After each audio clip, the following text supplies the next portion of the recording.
We have to talk about the Packers. And when we do, usually it's about their offense being, relying on the pass game and the matchups in their passing attack Mhm. versus poor defenses. But this time it's the run game and Aaron Jones that we're high on.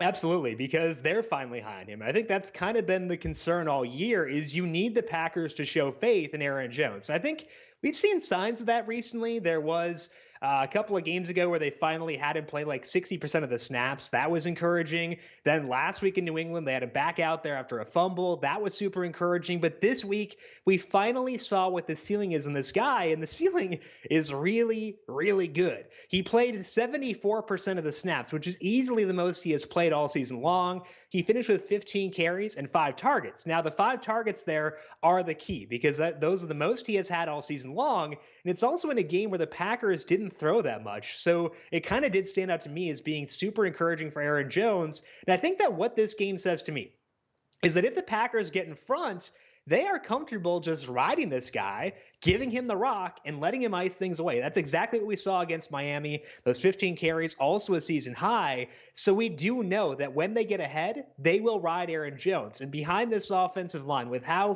filthy they are from a run blocking perspective and tied to Aaron Jones, there is a lot of value in that. And I think that where I'm at with Aaron Jones right now is I can view him as being a guy who is safe in any game script because we've seen him play a lot of snaps even when they're trailing. And again, he had those 5 targets on Sunday too to help out there.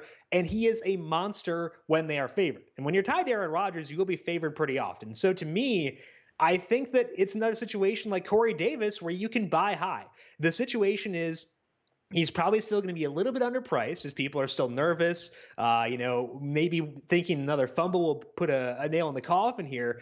But I think that I've seen enough, again, where I can like him in negative game script and I can love him in positive game script. So to me, Aaron Jones, another situation where you want to buy high in this guy. The price will go up, but I think it's fully justified from a DFS perspective based on what we've seen, not just Sunday, but the past couple weeks as a whole.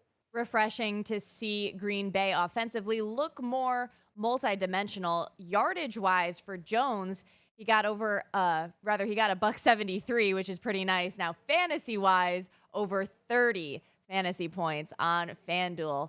Looking good for Aaron Jones.